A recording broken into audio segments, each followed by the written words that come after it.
पाकिस्तान की जो जंग लगी हुई है, अभी भी आपको पता है कि इंडिया और पाकिस्तान की जंग लगी हुई है। इंडिया पाकिस्तान को जिम्मेदार ठहरा रहा है पहलगाम अटैक के लिए और अपने मीडिया के जरिए अपनी आवाम की माइंड प्रोग्रामिंग की जा रही है कि पूरा का पूरा पाकिस्तान दहशतगर्द है, जहां पर भी हम बम गिरा रहे हैं वो सारे दहशतगर्द हैं। जबकि इसमें कितनी सदाकत है वो आज की वीडियो में आपको पता चलेगा कि कितना सच बोल रहा है इंडियन मीडिया और कितना सच्चा है मोदी। आज की वीडियो में आपको सब कुछ क्लियर होने वाला है, क्योंकि खुद इंडियंस जो इंडिया के अंदर रहते हैं वो खुद मोदी को एक्सपोज कर रहे हैं। कैसे एक्सपोज कर रहे हैं आप जरा ये क्लिप देखें। मैं सेना में रहा हूं, यहाँ आतंकवादी हमला करता है तो उसके पास इतना समय नहीं होता है कि आपकी जात पूछे, नाम पूछे, कलमा पढ़वावे, पॉइंट खोलवावे। ऐसा नहीं है, उस्ताद भर फायरिंग किए और कैजुअलिटी किए, घायल किए और भाग लिए। उनके पास इतना समय नहीं होता। कौन सा मीडिया वाला गया था जो वहाँ पॉइंट खोला जा रहा, जात पूछी जा रही है। एक हफ्ता 10 दिन पहले किसके आदेश पर चेक पोस्ट खाली करा गया, सेना वहाँ से हटाई गई, किसके आदेश पर वहाँ से फोर्स हटाई गई। जब सेंसिटिव एरिया है, पूरी कश्मीर सेंसिटिव एरिया है। ये विदेश के बहुत पहले सोशल मीडिया पे चल रहा था, तमाम पत्रकार संजय शर्मा वगैरह तमाम लोगों का मैं देखा, उन लोगों ने कहा कि विगत 1 महीने में कुछ बड़ा होने वाला है, कुछ बड़ा होने वाला है, हम सब सरकार जाने वाली है। हमको ये नहीं समझ में आया कि यही बड़ा होने वाला है। ये नरपिशाच है, आइन सबों को इस्तीफा देते हैं। जी, आपको समझ लगा कि जो अपना दिमाग खोल के इस सारी सिचुएशन को सोच रहे हैं ना, इतना ज्यादा टाइम क्यों था उनके पास कि लोगों से उनका मजहब पूछा गया, उनका नाम पूछा गया, उनकी पैंट उतरवा के चेक की गई। इतना ज्यादा टाइम था उनके पास, चेक पोस्टें खाली क्यों छोड़ी गई हैं। और पाकिस्तान एक ऐसे सेंसिटिव टाइम के ऊपर जब पाकिस्तान को लोन मिलने वाला है IMF से और पाकिस्तान ऑलरेडी इतने बुरे हालात में से गुजर रहा है कि वो अफोर्ड नहीं कर सकता कि उसको बेल आउट ना मिले, तो पाकिस्तान को किसी पागल कुत्ते ने काटा हुआ है कि वो जाकर जी कश्मीर के अंदर अटैक कर देगा ताकि सीधा सीधा इंडिया हमारे ऊपर हमला करे, इल्जाम लगाए। जनाब, पाकिस्तान ऑलरेडी दिवालिया होने के दहाने के ऊपर आया हुआ है। इतनी बड़ी गलती पाकिस्तान नहीं करने लगा। ये सब का सब प्रोपेगेंडा मोदी का, क्योंकि मोदी के खिलाफ ऑलरेडी इंडिया के अंदर बहुत कुछ हो रहा था जिससे अटेंशन डाइवर्ट करने के लिए इंडिया पाकिस्तान वाला कार्ड खेला गया। अरे मेरी नौकरी पर आ गए भाई साहब, मेरी नौकरी पूरी तरीके से सेफ है। आप अपनी राजनीति की चिंता कर लीजिए, वो राजनीति जिसके। अब ये एक एंकर है, मुझे नहीं पता इनका नाम क्या है, लेकिन ये एक इंडिया के जाने माने न्यूज चैनल की एंकर है और इनको धमकी दी गई है। तो आप नोट करें कि एंकर ने आगे से क्या जवाब दिया। अरे मेरी नौकरी पर आ गए भाई साहब, मेरी नौकरी पूरी तरीके से सेफ है। आप अपनी राजनीति की चिंता कर लीजिए, वो राजनीति जिसके चक्कर में आप लोगों ने देश को कहां पहुंचा दिया सर। बड़ी शर्मिंदगी हमें होती है। ये क्या हो गया जब इस तरीके से स्टूडियो में खड़े होकर हमको हिंदू मुस्लिम वाली डिबेट करनी पड़ती है ना सर, तो एक हिंदुस्तानी नागरिक के नाते सर मुझे तो बहुत तकलीफ होती है। ये क्या सुन रहा हूं मैं ऑन रिकॉर्ड इस बात को कह रही हूं सर। मुझे लगता है कि कहां पर आप लोगों ने अपनी राजनीति के स्तर को पहुंचा दिया कि हमको न्यूज में यहां पर खड़े होकर इस तरीके से हिंदू मुस्लिम करना पड़ता है। यही नहीं, अभी और सुनिए। देश के नागरिक को नागरिक आप लोगों ने नहीं रहने दिया सर। हर किसी की पहचान आपने हिंदू में, मुसलमान में, ब्राह्मण में, दलित में, पिछड़े में, इसी में बांट के रख दिया। कोई हिंदुस्तानी आप लोगों ने इस देश में रहने नहीं दिया, बड़े अफसोस के साथ सर। सॉरी टू से, मुझे पता है आप लोगों को बहुत तकलीफ हो रही होगी, बहुत मिर्च लगी होगी आपको मेरी बात सुनकर, लेकिन ये हकीकत है, झूठ है।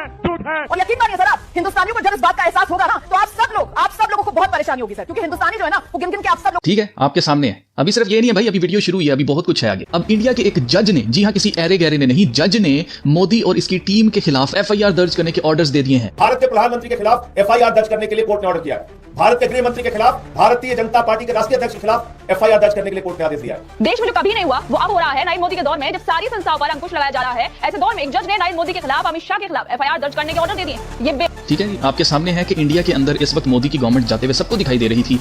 एन उसी वक्त पर मोदी ने हिंदू मुस्लिम इंडिया पाकिस्तान वाला कार्ड खेल लिया।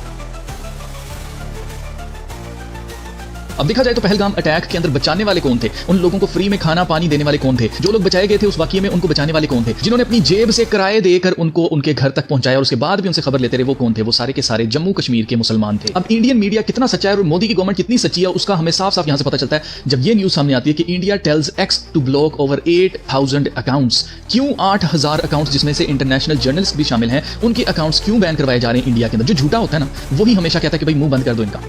जो सच्चा होगा ना उसको पता होगा कि भाई मैं तो सच्चा हूं, जो मर्जी मेरे खिलाफ करते रहो मुझे कोई फर्क नहीं पड़ता, क्योंकि मैं तो सच के ऊपर खड़ा हूं। तो सच्चे को कभी प्रॉब्लम नहीं होती, लेकिन झूठा क्या करता है, वो चुप करवाता है, ब्लॉक करवाता है, छुपने की कोशिश करता है, अपने झूठ को छुपाने की कोशिश करता है। फिर सिर्फ यही नहीं, ध्रुव राठी जो आपके चहेते हैं, उन्होंने कहा है, Indian YouTuber Dhruv Rathee calls Indian news channels fake, urges Indians to block them. हिंदुस्तानियों से उन्होंने निवेदन करते हुए कहा कि आप बराए मेहरबानी इन चैनल्स को देखना बंद कर दें, क्योंकि इसके ऊपर झूठ गढ़ा जा रहा है। पाकिस्तान के खिलाफ झूठा प्रोपेगेंडा। ध्रुव राठी ने भारतीय मीडिया को फ्रॉड करार दे दिया। अब ये चीज अपने ज़हन में रखिएगा कि मेरा चैनल कोई न्यूज चैनल नहीं है। हम यहाँ पर रूहें जीतने का काम करते हैं, हम यहाँ पर लोगों को अवेयर करने का काम करते हैं। मेरा ये काम नहीं है कि इंडिया पाकिस्तान करूं या इंडिया की बेइज्जती करूं। मैं कौन होता हूं इंडिया की बेइज्जती करने वाला। मेरा मकसद आपको सच्चाई तक लेके आना है, किसी की हार जीत नहीं करवाना है। इसका मकसद आपकी आंखों से पट्टी को हटाना है ताकि आप सच्चाई को देख सकें। ग्रोक AI का तो आपको याद ही होगा, जिस वक्त ग्रोक AI, इलॉन मस्क का ग्रोक AI जब एक्स के ऊपर लॉन्च किया गया तो वो कैसे गोदी मीडिया और मोदी को एक्सपोज कर रहा था। ये तो पाकिस्तान ने नहीं ना बनाया, लेकिन आप नोट करें कि वो कैसे इनको एक्सपोज कर रहा था कि ये कितने करप्ट और झूठे हैं। अभी इनका झूठ आगे मैं चलकर और बताता हूं। आप जब न्यूज सामने आई कि इनके रफाल तैयारे गिर गए हैं तो देखें जी, इन्होंने साफ ही मना कर दिया। इन्होंने कहा हमने तो तैयारे भेजे ही नहीं थे। पहले ये झूठ बोलते रहे, फिर जब इनको पता चला कि अब हम ये कवर नहीं कर सकते, फिर ये मान गए कि हमारे तैयारे गए थे। लेकिन क्या रफाल तैयारे गिरे या नहीं गिरे वो अभी तक ये कबूल नहीं कर रहे, जबकि पूरा इंटरनेशनल मीडिया जान चुका है कि इनके तैयारे पाकिस्तान ने गिराए हैं। इसमें देखें इंडिया की पूरी दुनिया के अंदर इस वक्त बदनामी हो रही है और चाइना ने कैसा मजाकिया गाना इनके ऊपर बना दिया, इनके जहाजों के ऊपर। सुनिएगा जरा, इसलिए क्योंकि चाइना की टेक्नोलॉजी थी जिसको पाकिस्तान ने इस्तेमाल करके चाइना के जहाज से फ्रांस का हाई टेक रफाल तैयारा गिरा दिया।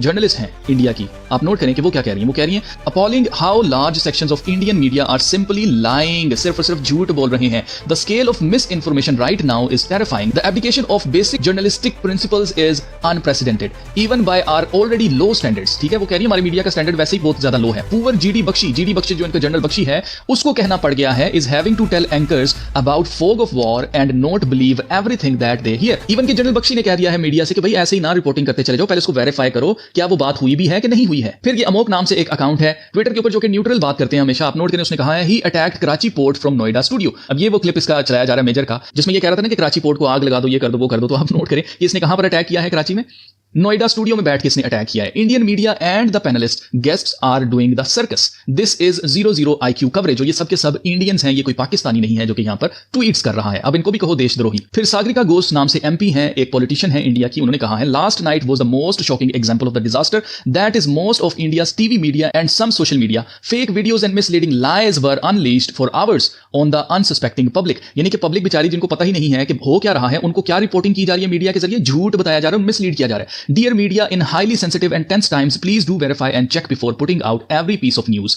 Telling the truth is the first duty of journalists. Journalist जो होते हैं, जो न्यूज एंकर्स होते हैं, उनका काम होता है सच बताना, दुनिया तक सच लेके आना, इसका वो ओथ लेते हैं। लेकिन आप नोट करें कि ये सिर्फ TRP के लिए और अपनी जेब को गर्म करने के लिए किसी भी हद तक जा सकते हैं झूठ बोलने के लिए। The Narendra Modi government must provide regular briefings so an irresponsible TRP chasing media doesn't run amok and panic and confuse citizens.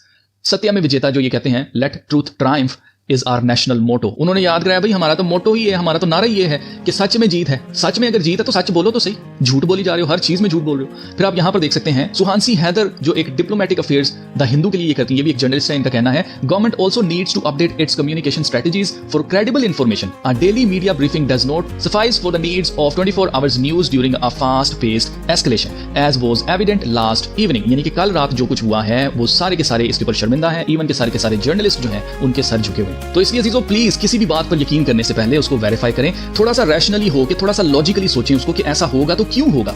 हालात और बाकियात को एनालाइज करके देखें, तब आपको पता चलेगा कि कौन सच बोल रहा है और कौन झूठ बोल रहा है। और मेरी इस वीडियो का मकसद किसी की बेइज्जती करना नहीं, कोई हार जीत नहीं है, इसका मकसद सिर्फ सच आप तक लेके आना है। बाकी मैं उम्मीद करता हूं कि खुदा इनके दिलों को बदलेगा, हमारे हुक्मरानों के भी और इंडिया के हुक्मरानों के भी दिलों को बदलेगा। और मैं ये भी आपको बता देना चाहता हूं कि मेरे लिए जो मसीही मेरे बहन भाई हैं, चाहे वो इंडिया के अंदर है चाहे दुनिया में कहीं पर भी हैं, उनके मुल्क से पहले वो मेरे मसीही बहन भाई हैं और मैं उनको ऐसे ही देखता हूं और ऐसे ही उनसे प्यार करता हूं। हाँ,